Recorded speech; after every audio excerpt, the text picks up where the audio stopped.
मशरिक़ वस्ती के 4 रोज़ा दौरे में सदर जो बाइडन इसराइली और फ़लस्तीनी रहनुमाओं से मुलाकात कर रहे हैं।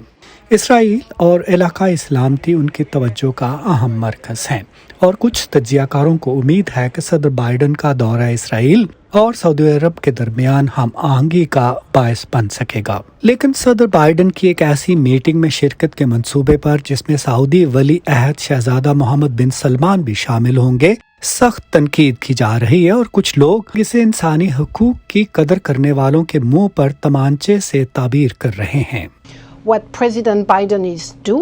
सदर बाइडन जो कुछ कर रहे हैं इससे जाहिर होता है कि इंसानी हकूक की कोई कदर कीमत नहीं और दूसरे असरात, नताइज या मकासद के हसूल के लिए इन पर सौदेबाजी की जा सकती है।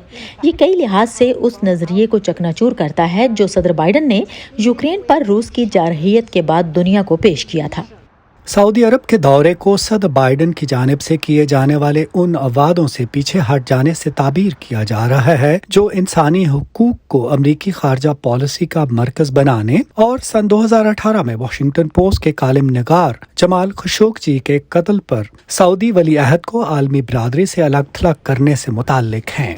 I think this is terribly disappointing for मेरे ख्याल में ये सऊदी अरब के इंसानी हुकूक के मुहाफिजों और सिविल सोसाइटी के रहनुमाओं के लिए इंतहाई मायूस कुन है और मैं नहीं समझता कि सियासी हिकमत अमली और पॉलिसी के लिहाज से ये कोई दानिशमंदाना फैसला है। मेरे ख्याल में इससे अमेरिका को कोई फायदा नहीं होगा।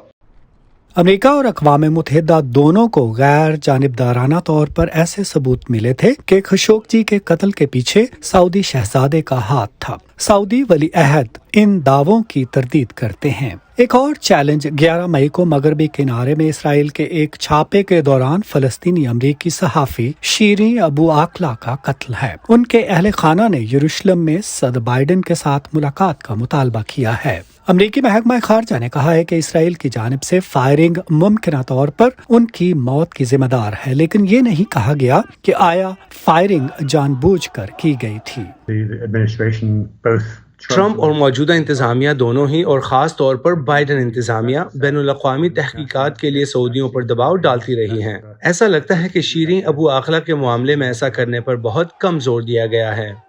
सदर बाइडन की इसराइल आमद से कबल व्हाइट हाउस ने कहा था कि अमरीकी सहाफ़ी के अहले खाना को सदर के साथ बराह रास्त बातचीत के लिए अमरीका मदऊ किया गया है। माहिरीन का कहना है कि एक ऐसे वक्त में जब इंसानी हकूक की तंजीमें हर मुसाफहे का बगौर जायजा ले रही हैं और हर लफ्ज को तवज्जो से सुन रही हैं, सदर की हैसियत से बाइडन का मशरिक़ वस्ती का पहला दौरा मुमकिन तौर पर मुश्किल होगा।